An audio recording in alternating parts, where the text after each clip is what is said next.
நான் இந்த வண்டியை ஓட்டி எப்படி ஃபீல் பண்ணுறேனோ அதை அவங்கள்ட்ட கண்டிப்பாக ஷேர் பண்ணுறேன் காய்ஸ். வண்டியோட எக்ஸாஸ்ட் நோட்டு பார்ப்போமா. இந்த வண்டியோட சீட் ஹைட் ரொம்ப கம்மிங்க. ஸோ அதனால் ஷார்ட் ரைடர்ஸ்க்கு எல்லாமே இந்த வண்டி சூட்டபுளாக இருக்கும். இப்போ 390 எடுத்துட்டிங்கன்னா ப்ராப்பர் டூரிங் அது. ஏன்னா அது லாங் போகிறதுக்கு அந்த வண்டி ஓகே. அவர் குடுன்னு சொல்லிட்டு நம்ம கையில் சொல்கிற மாதிரி நமக்கு ஃபீல் ஆகும். ஸோ இவ எப்படின்னா ஒரு ஆல்ரவுண்டர், புரியுதா? நீங்கள் சிட்டி சைடை ஓட்டிக்கலாம், ஸ்ட்ரீட்டில் ஓட்டிக்கலாம், அதுக்கப்புறம் டூரிங்கும் பண்ணிக்கலாம், என்ன வேணாலும் பண்ணிக்கலாங்க இந்த வண்டியில், புரியுதா? ஏ காய்ஸ், எல்லாருக்கும் வணக்கம். Welcome to TN75 moto vlog. So இன்றைக்கி நம்ம எந்த வெஹிக்கிளை பற்றி பார்க்க போகிறோம்னா டியூக் 250 பற்றி காய்ஸ் பார்க்க போகிறோம். ஸோ ஆல்ரெடி டியூக் 250யோட டீட்டெயில் ரிவ்யூ நம்ம சேனலில் இருக்குது. நான் டிஸ்கிரிப்ஷன் லிங்க் கொடுக்குறேன், போய் செக் பண்ணி பாருங்கள். ஸோ காய்ஸ், இந்த வீடியோவில் நம்ம ரைட் ரிவ்யூ தான் காய்ஸ் பார்க்க போகிறோம். ஸோ நான் இந்த வண்டியை ஓட்டி எப்படி ஃபீல் பண்ணுறேனோ அதை அவங்கள்ட்ட கண்டிப்பாக ஷேர் பண்ணுறேன் காய்ஸ். இது பார்த்திங்கன்னா இதில் 3 கலர் இருக்குது, பிளாக்கு, ப்ளூ, ஆரஞ்சு. ரொம்ப டிமாண்டாக போயிட்டு இருக்கிறது நம்ம பிளாக்னு சொல்லலாம். நம்மகிட்ட இப்போ ப்ளூ இருக்குது. இந்த ப்ளூவில் கிராஃபிக்ஸ் பார்த்தீங்கன்னா டியூக்கு சொல்லிட்டு பெருசாக எழுதியிருக்கு, ஆனால் 250 சொல்லிட்டு பிளாக்கில் தான் எழுதியிருக்காங்க. இங்கே பார்த்தாலே தெரியும். பிளாக் வண்டியில் அலைவில் எல்லாமே பிளாக்கில் தான் இருக்குது, ஆரஞ்சுலேயும் பிளாக்கில் தான் இருக்கும். பட் ஆனால் ப்ளூவில் மட்டும்தான் இந்த ஆரஞ்சு கலர் கொடுத்துருக்காங்க. இது கொஞ்சம் அட்ராக்டிவாக இருக்குதுன்னு சொல்லலாம். அதே இது இங்கே சேசிஸில் பார்த்தீங்கன்னா பிளாக் தான் கொடுத்துருக்காங்க. ஸோ காய்ஸ், ஃபைனலாக இந்த வண்டியில் யார் இருந்து ட்ரைவ் பண்ண போகிறேன். நானும் ரொம்ப எக்ஸ்பெக்டேஷனாக இருக்கேன். நான் ஆல்ரெடி இந்த வண்டியை ட்ரைவ் பண்ணியிருக்கேன், ஒரு 70-80 கிலோமீட்டர் ட்ரைவ் பண்ணியிருக்கேன். ஸோ அந்த எக்ஸ்பீரியன்ஸை நான் உங்களுக்கு ஷேர் பண்ணுறேன் காய்ஸ், உங்களுக்கு யூஸ்ஃபுல்லாக இருக்கும், ஓகேவா? ஸோ இந்த வண்டியோட எக்ஸாஸ்ட் நோட்டு பார்ப்போமா. ஸோ கேட்குதான்னு தெரில. ஸோ ரொம்ப நாய்ஸாக இருக்கான்னு கேட்குதான்னு தெரில. ஸோ இந்த டிசைனுக்கு இந்த பிஎஸ் பவர் எல்லாமே பயங்கரமாக இருக்கும்.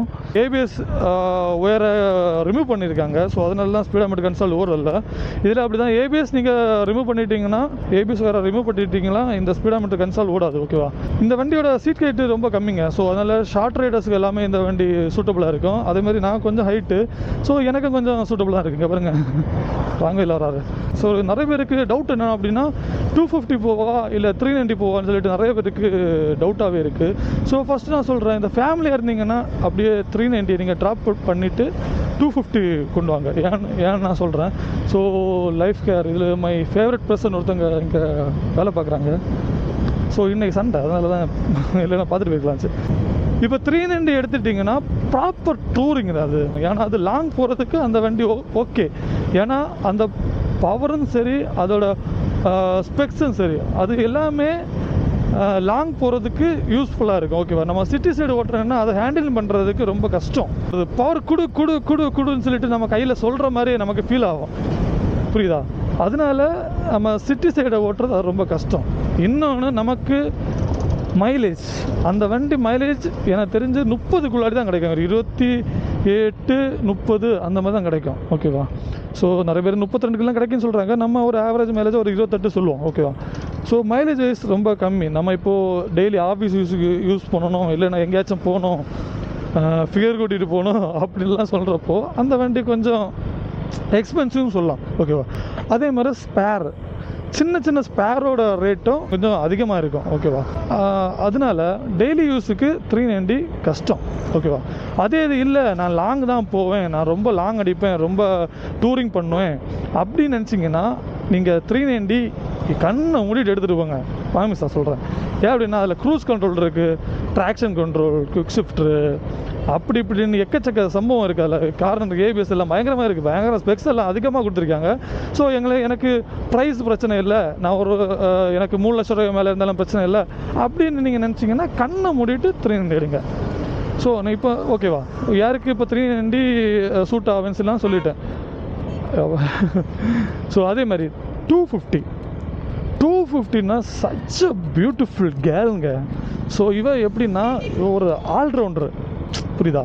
நீங்கள் சிட்டி சைடை ஓட்டிக்கலாம், ஸ்ட்ரீட்டில் ஓட்டிக்கலாம், அதுக்கப்புறம் டூரிங்கும் பண்ணிக்கலாம், என்ன வேணாலும் பண்ணிக்கலாங்க இந்த வண்டியில், புரியுதா? அதிகமான ஒரு பவர் ப்ரொடியூஸ் பண்ணுற ஒரு வெஹிக்கிள். ஆனால் 390 பார்த்திங்கன்னா ரொம்ப அதிகமான ஒரு பவர் ப்ரொடியூஸ் பண்ணுற வண்டி வெஹிக்கிள், ஓகேவா?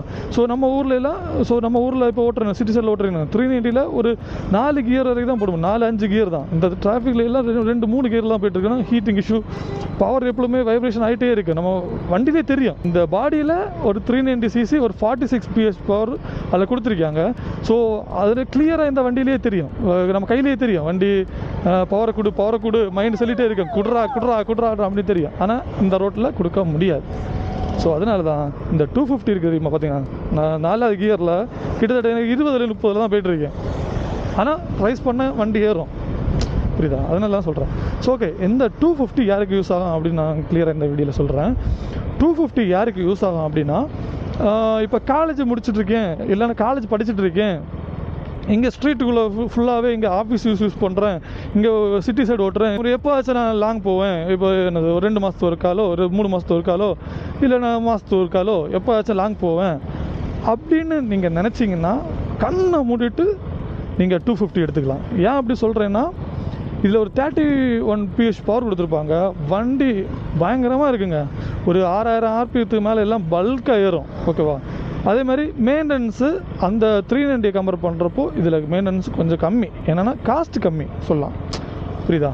அதுக்கப்புறம் என்ன பார்த்தீங்கன்னா, மைலேஜஸ் பார்க்குறப்போ இது ஒரு 35 கம்பெனி சொல்கிறாங்க 35, ஏன்னா அரௌண்டு 33 ஆச்சும் கண்டிப்பாக கிடைக்கும், ஓகேவா? எனக்கு தெரிஞ்ச ஒரு பையன் சொன்னால் 36 37 கிடைக்குது ப்ரோ அப்படின்னு சொல்லியிருக்கான், புரியுதா? அதான் ஒருத்தங்க ஓட்டுறதை பொறுத்து மைலேஜஸ் டிஃபர் ஆகும், ஓகேவா? அது உங்களுக்கே தெரியும், நான் சொல்லணும்னு அவசியம் இல்லை. இந்த வண்டியில் உட்காந்து போகிறப்போ வேறு மாதிரி இருக்குங்க. ஈஸியாக ஹேண்டில் பண்ணுற மாதிரி ஒரு வெஹிக்கிளில், நல்ல பவர் உள்ள வெஹிக்கிளில் நம்ம இருந்து போகிற மாதிரி இருக்கும். ஓல்டு மாடல் கம்பேர் பண்ணுறப்போ அது என்னென்னா வண்டி பியூர் நேக்கட் மாதிரி இருக்கும். சீட் ஹைட் எல்லாம் கொஞ்சம் ஹைட்டாக இருக்குமா, ஸோ அதனால் அது உட்காந்து போகிறப்போ ரொம்ப அதிகமான பவர் ப்ரொடியூஸ் பண்ணி ரொம்ப ஹேண்டில் பண்ண முடியாத மாதிரி ஒரு பவர் ப்ரொடியூஸ் பண்ணுற மாதிரி இருக்கும்.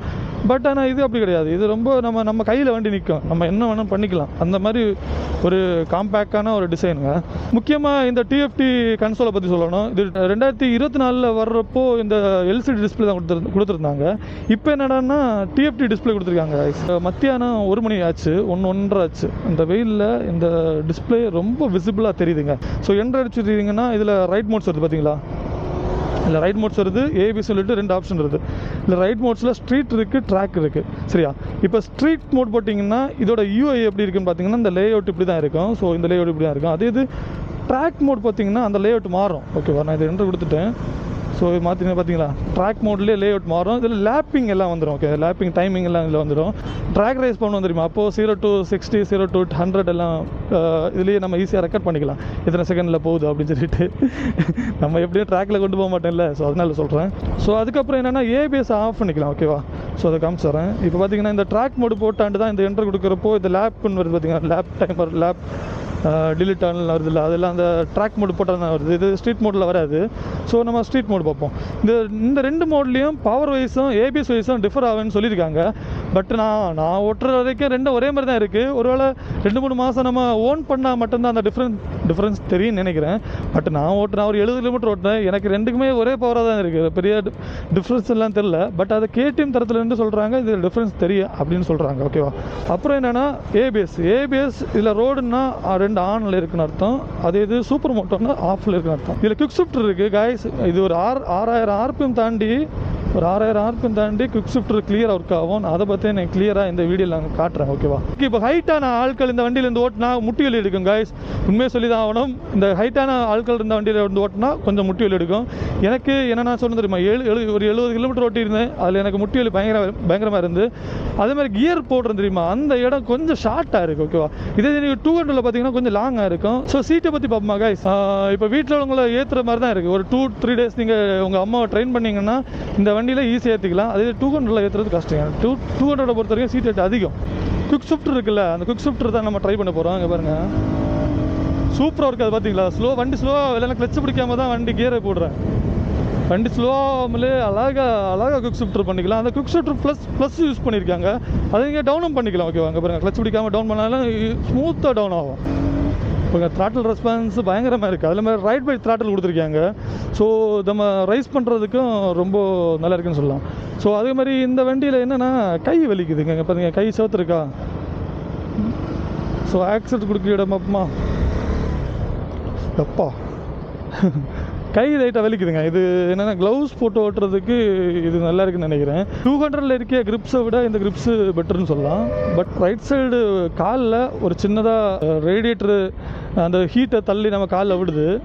ஸோ ஹீட்டிங் இஷ்யூ லைட்டாக இருக்குது. நம்ம போயிட்டுருக்கப்போ ஹீட்டு ப்ரொடியூஸ் பண்ணி காலில் விடுதுங்க.